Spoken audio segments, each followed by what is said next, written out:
Hey everyone, Dragon J's here, continuing to play and read Fate Stay Night Remastered. Last episode we ended up at the school. This is the second day, the 1st of February? Yes. What we learned last episode is that I absolutely despise Shinji, and yet people want me to be on good terms with him, but I'm not going to because he abuses his sister. So we're not going to stand for that. With that being said, let's get into it. Classic Nitsuzuri. I never minded just how forthright she always is. I feel a bit more at ease and head towards the classroom.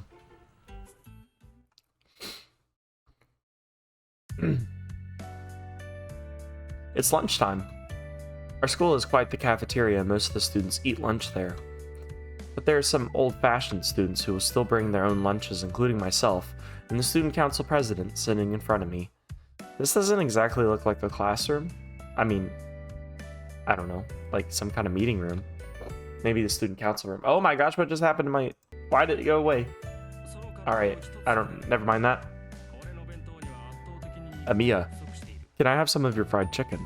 My lunch is kind of lacking in protein. Fine, but why is your lunch always so plain, Issei? I know you live in a temple, but there's no rule that prohibits you from consuming alcohol or meat, right? I mean, I don't think you should be bringing alcohol to the school, but, you know, definitely some meat. Absolutely not. That idea is anachronistic. What? This is just how my father does things. Okay, well, we're going to be learning a new word today. That's what we're going to be doing. Anachronistic. Or anachronism. Whatever that is. A thing belonging or appropriate to a period other than which it exists, especially a thing that is conspicuously old-fashioned. Okay, so he's not going to do that because that'd be too old-fashioned of him. But his father does things that way. According to him, a young priest should not indulge themselves in luxuries, and if I want to complain, I should do something about it. So I'm actually considering joining the circus one of these days. That sounds like your old man. I don't see Issei joining a circus. Issei's father is the priest at Ryudo Temple, a larger-than-life figure who's also friends with Fujine's grandfather. Anyone who gets along with old man Fujimura can't possibly be normal. Don't you get along with... Well, I guess you're calling yourself not normal. Well then, here you go. You owe me. I passed my bento box to him. Ah, much thanks. This is pretty much begging for alms. Issei bows deeply. I honestly question whether I should be reminded that he's the son of a priest at times like this. Yeah, I like, based off of character design alone, I wouldn't peg him as any kind of like religious type. Granted, a lot of people don't peg me as a religious type, but here we are. Is this me speaking? I'm gonna go to the next line. Oh, by the way, did you hear about the commotion at the 2nd district? Around the intersection, you and I part ways going home. The intersection? Could it be the same intersection where I saw all the police cars this morning? Probably, definitely. There's only so many intersections that you part ways at, being the one. Apparently, there was a murder there. I don't know the details, but only one child out of a family of 4 survived. Both parents and the older sister were stabbed to death, but by some sort of long weapon instead of typical knives. Long? Oh, like a lance. Like Lancer. Okay. I'm guessing Lancer. A long weapon? Does he mean a sword or something? No, like a spear, like a lance. If it's a murderer, then the weapon killed the parents and the older sister. We didn't, when we were in Ren's perspective, we didn't get the, what's it called? we didn't get this little bit of the story where Lancer was killing people. Apparently, I'm at least that's my theory. I'd be shocked if it wasn't that. I can't help but imagine it. Also, apologies. My landlord and his family are currently out at their pool, which is on the other side of the window that I'm sitting at. So if you hear voices crying out in the background, apologies. Someone sneaks in the house late at night. Unreasonable violence. A horrible nightmare the victim neither imagined nor wished for. Like a traffic accident, the parents are slaughtered. The older sister falls victim without knowing what is happening. A lone child, hidden in the shadows, is covered in their family's blood. Nothing like good old childhood trauma, or just trauma in general. Issei, did they catch the murderer? Doesn't look like it. Accidents stemming from faulty construction in Shinto, and now a murder with something like a sword here. It's no wonder the school curfew is, what's wrong, Amiya? Did you choke on your lunch? I wonder with the construction thing if that's also tied to someone's servant. Not necessarily Lancer, but just a servant. Huh? Nothing. Why do you ask? Well, you had a stern look on your face, which surprised me. Sorry, I shouldn't have brought this up while you were eating. Issei apologizes and tries to lighten the mood. I actually don't mind topics like this and didn't realize I was looking so severe. I don't know why he would really have reason to look I mean, it's a sad topic. I don't know why he would think that this is going to affect him or is affecting him personally for him to be so serious. And then there's a gentle knock on the student council's room's door. Sorry, is Rudo here? Yes. What is it, sir? Dodeska? Dodeska, sensei? Mr. Kuzuki enters, and Issei steps over to him to have a quiet conversation. It must be a casual student council matter, since Issei looks relaxed. Look at that! It's something I don't see every day. Issei is surprisingly shy. He keeps his distance from classmates and even teachers, but for some reason he's warmed up to the student council advisor, Mr. Kuzuki. Probably because he has to interact with him a lot. I mean, he's not shy around you. Seems pretty interactive. Maybe they both get along because they're both straight-laced. So Ichiro Kuzuki is the homeroom teacher for Class 2A, and he's very serious. Kind of weird, you know, like everybody else here is. No, actually, most of the students here are not weird. I shouldn't say that. Most of them are pretty normal. I'm kind of the weird one. Some part of that is probably why he and Issei get on so well. The two continued to talk. As I watch them, I can't stop thinking about the murder. I love thinking about murder and how I murdered them and how I ran that lance through them. Classes end and it's time to go home. He didn't actually. I just wanted to act like a psychopath. I can't wander around because I have work today. I shouldn't do anything at school. I should head straight to the neighboring town, but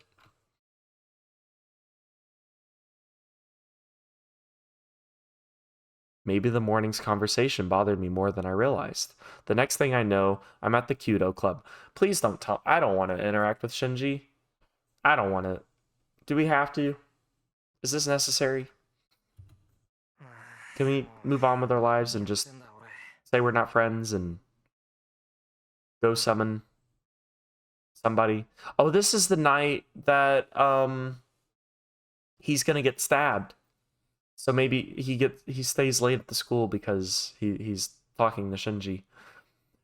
What the heck am I thinking? Mitsuzuri said Rin Tohsaka frequently visits.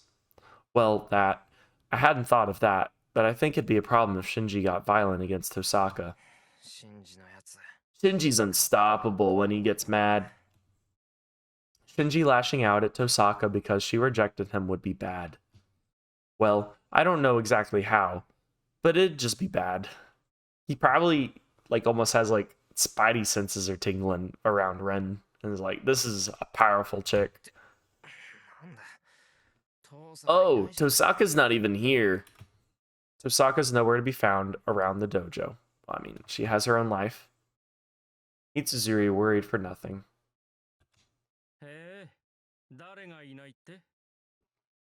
Who's not here? Oh, it's Issei. Never mind, I thought it was Shinji. I'm asking who's not here. Issei, who I thought I'd parted ways with, is standing right next to me. Why, you're here, Issei. Don't scare me like that. I saw you snooping around the dojo and couldn't help but come check it out. So, who are you saying is not here? Well, it's Tohsaka. I heard she had a spat with Shinji yesterday, so I wanted to make sure things were okay. Because I want them, I don't know, to be friends, so that way I don't have to be friends with Shinji and feel bad about not being friends with Shinji. I personally don't give a rip, but apparently he does. Is that so? Giving up more information than you have to is kind of suspicious for you. I only asked you who wasn't here. Well, it's none of your business what I do around here. I mean, it kind of is. He's like student council president and all. But it's pointless, Amiya. Tohsaka isn't here. She cut class today. What? Cut class, so she's absent? I see. Wait, Issei, why do you think she cut class? That's not the sort of thing she'd ever do. Of course she would. She's not the type to ever get sick. If you want to know what I think, she's bad. Don't let her looks fool you, Amiya, or she'll swallow you whole. I feel like this is foreshadowing. Just a bit. Somehow what Issei's saying irritates me. I may not know Tohsaka that well, but I don't think she's a bad person. I don't think she's a bad person either. I just think that y'all are about to be, like, you know, fighting each other to the death. And for you, that's kind of bad. For her, that's also kind of bad as well. Watch what you say, Issei. You know Tohsaka's not like that. Have you got a secret crush on Tohsaka too? My apologies if so. Forget what I said. Secret crush? Like heck. Even though you already talked about admiring her. Don't make assumptions. I'm just worried Shinji's going to stir up some trouble. Sure you are, bud. So you came here to sweep in and stop Shinji from attacking Tohsaka. You really were going to take on some dirty work for nothing. It's not my place to say this, but you got bad taste, Amiya. I'm unscathed so far because nothing happened. I love hooping, but Issei, what was that crap you were saying? What? That having the hots for Tohsaka is in bad taste? I mean, liking tsunderes is pretty bad taste. I would know. Not that I like tsunderes or anything. Baka. Yeah, that Tohsaka's popular. I haven't heard any bad rumors about her. No, you haven't, and that's what bothers me. No one's perfect. What bothers you? Everything about her. That woman's a vixen, a minx, a monster. Anyway, I instinctually dislike her. My advice to you is not to fall for her. You're the one who always warns everyone not to talk about people behind their back. Oh, come on. This hardly counts as gossip. I'm even talking loud enough for others to hear. No wonder why I sense people watching us. We're just screaming about how awful people are while we're at it. Can we start screaming about how awful Shinji is? Well, that's a relief. I'm really glad Tohsaka's absent today. Issei, please, can we talk a little quieter? I say in still a really loud voice, at least personally in the real world. If you say so, understood. Even though I was giving Issei the quieter voice of the two. But I'll have you know, my words were hardly slander. I just wanted to let you know that I'm wary of I'm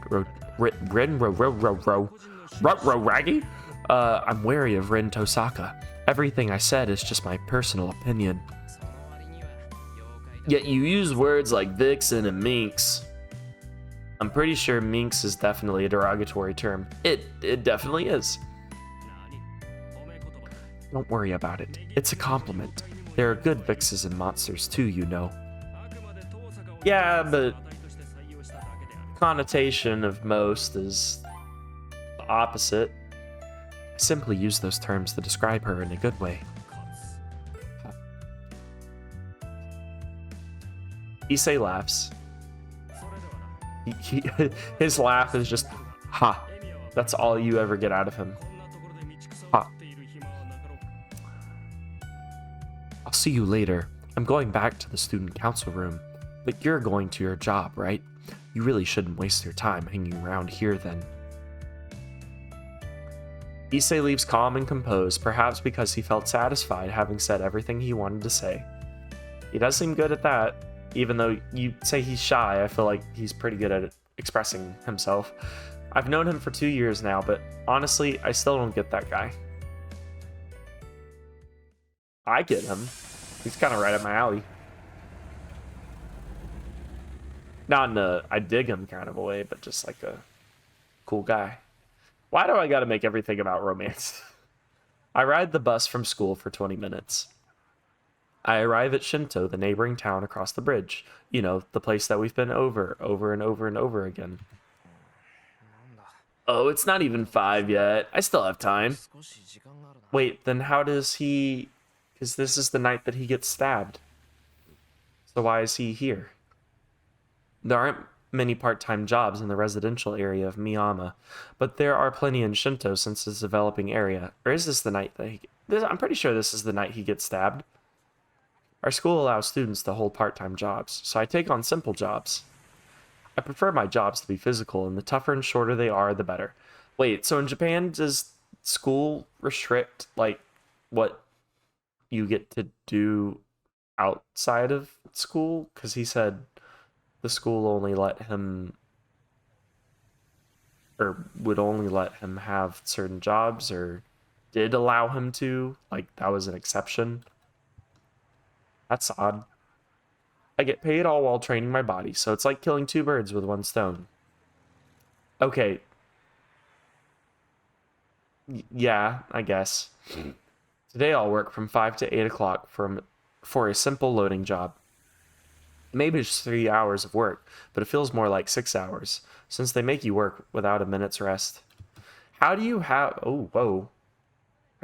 I peaked my microphone for some reason. I don't know why. I was just talking at a normal volume and I just saw it go all red. Maybe I hit something. Walking around aimlessly would be a waste of energy, so I decide to rest at a park until it's time.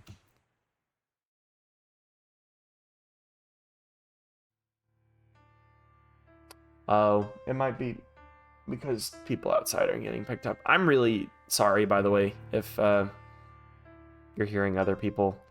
It's Easter weekend right now, and I live with other people, and they have their family over, so here we are. Probably not the most ideal time to record, but I wanted a video up for tomorrow, so here I am doing it.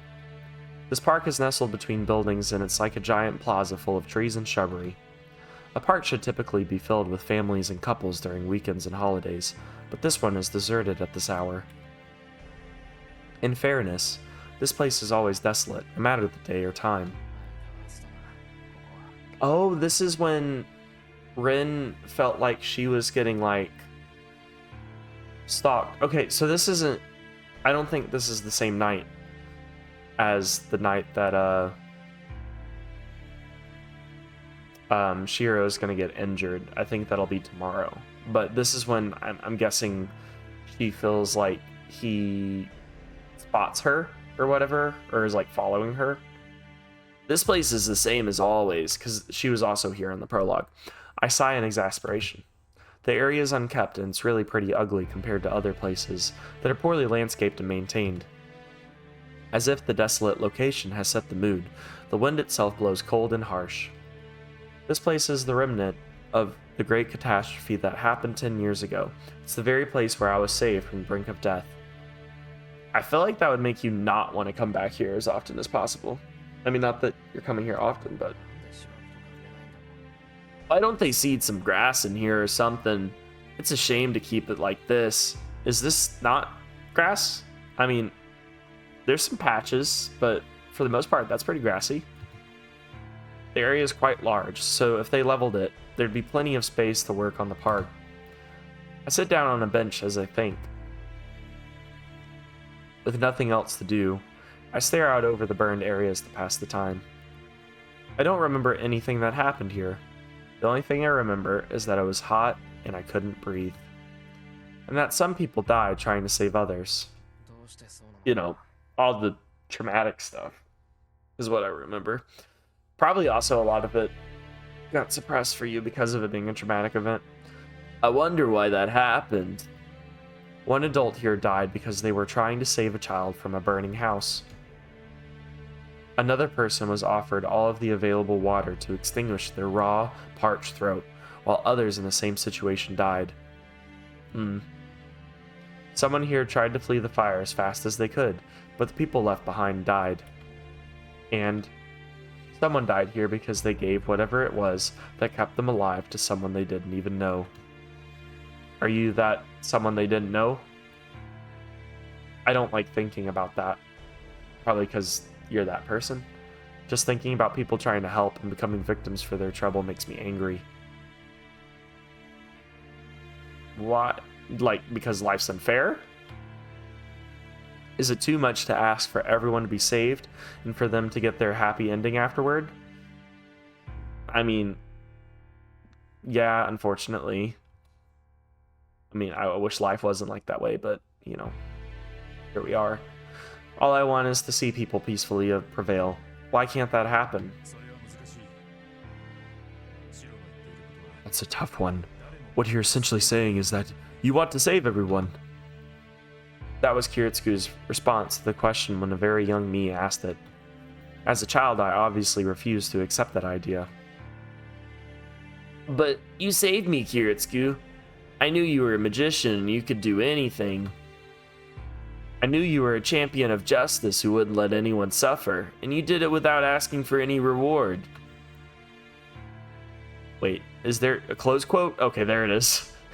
I was like, when is it gonna end? Usually their lines are only too long.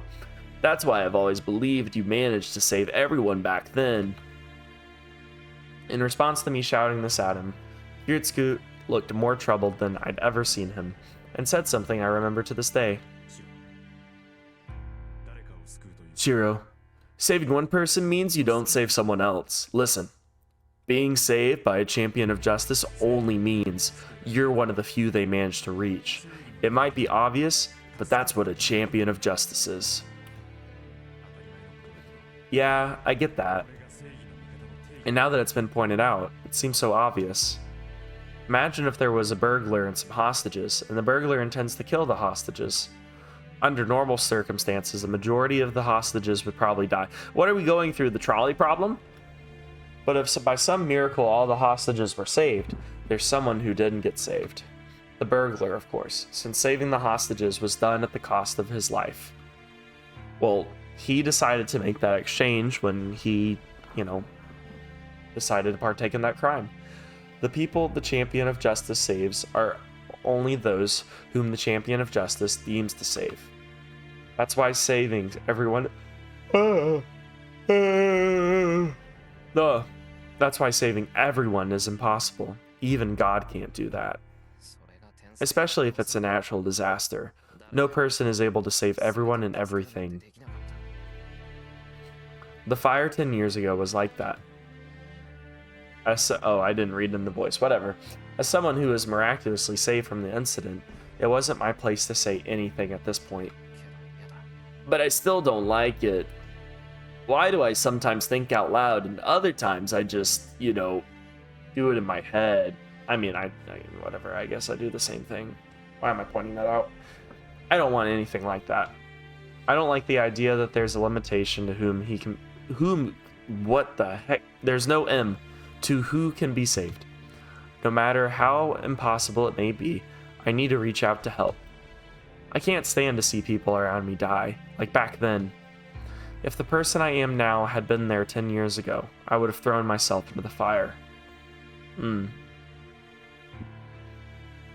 can only say if you're in those situations. I mean, like, at least in my personal experience, like, you know, the whole, like, you can talk about it all day, but until you're actually doing it, not saying that he wouldn't, but, you know, we would see if maybe that situation happened. Maybe this is a bit of foreshadowing. But then I would have died for nothing, and for nothing, not for nothing, and for nothing. That would have happened for sure. Jeez, I can't even fantasize in my head. Oh crap, I can't believe it's already 5. A bell in the distance rings, chiming 5 o'clock. I get up from the bench and hurry to my part-time job. Why was Ren so worried about him? She was like, I detect another mage or whatever, and was freaking out. Well, I guess she was just concerned about being attacked since she had summoned Archer by that point. By the time I'm done working, the sun has long since set. It's a little before 8 o'clock. I finished about 10 minutes earlier because I kind of overworked myself. Maybe it's because I stopped by that park before work. That might have motivated me to push myself harder. At the train station, the night is just getting started. There are a bunch of people milling about and an endless stream of cars on the road. Guess there's no need for me to get something for Fujine. I walk along the path as I gaze up at a lighted building. It's the biggest building in Shinto, so I can't see all the way to the top. As I gaze at the building, enjoying the nighttime scenery, there she was, standing there in all of her glory. Huh? I think I see something bizarre. What is that? I stop and try to look at the very top. Oh, can he see Archer? I squint, trying to bring what I see into focus, but it's like staring at grains of rice. Yep, there she is. That doesn't look like a grain of rice to me. That's pretty not ricey. That's a whole human. Okay, doesn't look like he can see Archer though. It looks like someone I know, but I can't think why this girl I know would have a reason to be there. Why do you have a reason to be here? What do you know? Like she had the same reasoning and it made no sense to me. It doesn't seem like she's going to do anything up there. But she's just standing there, looking down at the city as the wind ruffles her hair. I mean, that sounds nice.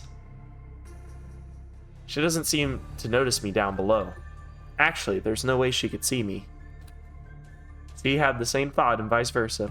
Even my near-perfect vision, enhanced with magecraft, can barely distinguish what's up there.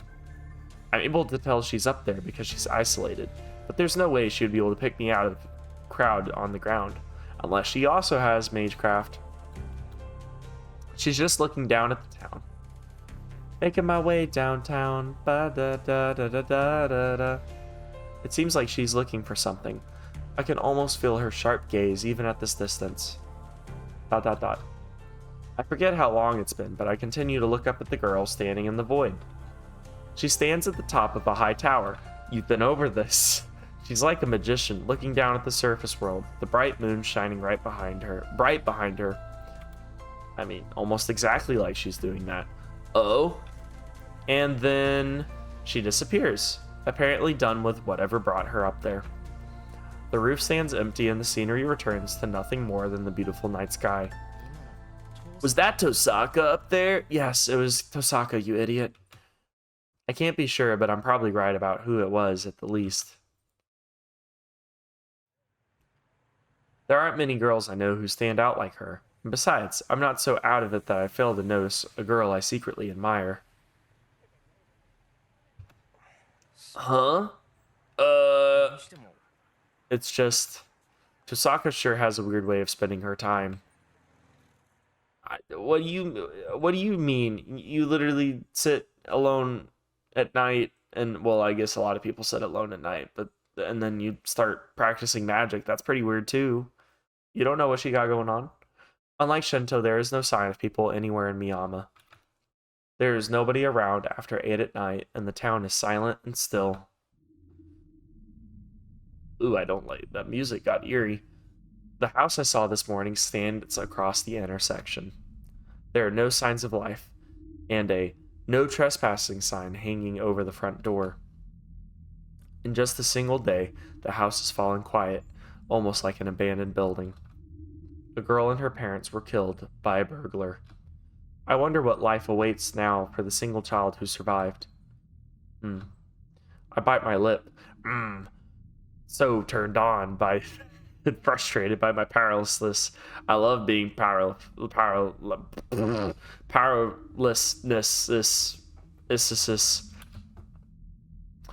I promised I'd be just like Kiritsugu, but I couldn't do anything, even when something like this happens so close to home.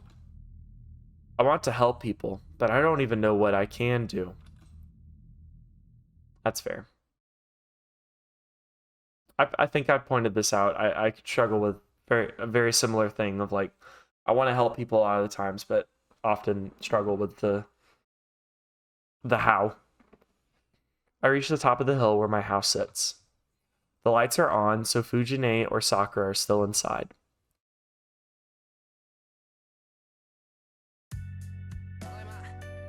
I'm home.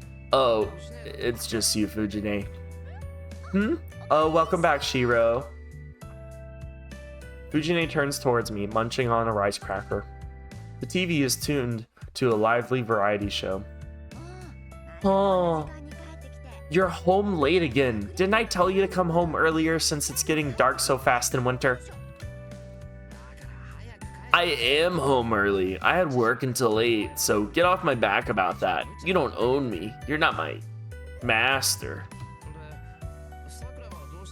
So where's Sakura? I see dinner's already prepared. Sakura went home early. She said she had something to do today, so she just came and made dinner. Fujine cheerfully replies. As far as she's concerned, anyone who makes her food is a good person. Hey, I mean, that wins about 75% of the battle. You could probably do slight wrongs to me and still feed me and I'd be okay. I think that's called parenthood. No, I love my parents, but I see that's probably a good thing for now. It's been dangerous lately, so maybe I'll take over baking dinner until the new school term starts. Objection? You come home so late. If you make dinner when you get back, I won't get to eat until after 10. Couldn't you just eat at home? Like, you know, other people do? What are you talking about? This is my home. Fujine tilts her head up, puzzled. That's endearing. Honestly, I'm not sure if a response like that should make me happy or sad. Yeah. Sheesh, fine. I know it's pointless asking you to make dinner. By the way, what's that you've got there? You didn't bring over more junk, did you? Fujine has a tendency to leave a bunch of junk here. They'll bring stuff like bowls from restaurants that are too big to be functional, an unnecessarily heavy earthen teapot, or a weird guitar that plays itself. She must think this place is convenient storage or something. I bet you practice your strengthening magic on those things. Show it to me. I'm gonna toss it if it's trash. This thing? It's just a poster. Fujine hands me the poster. It's probably a poster of some no-name singer. Let's see. I knew it. It's a poster of a young man wearing a military uniform, smiling with his thumbs up, all in front of a cheap-looking blue sky background. The caption on the poster, in bloody font. Can I see the poster? Love's lovely ranger land. Come to the self-defense meetup. Hey, this is a recruitment poster for our youth group. No, like, Christianic youth group? I mean, I know Christianity exists and all, and there's even a priest in the storyline, but it seems odd. Most, oh god. Sorry. Most, like, Japanese towns and stuff, I just don't think of them as being, like, a densely Christianic population. Highly religious in that regard. Like, they're definitely Shinto and stuff going on there, but just no. I don't want it, so you can have it. I don't want this either. I quickly roll the poster back up and try to whack Fujine on the head with it. You missed, stupid. However, Fujine counters mercilessly with another poster she'd been holding. Honk. Alright. With that, I think I'm going to call this episode. I'm almost at 40 minutes here-ish. Hope you guys enjoyed. I will see you for the next one. Bye!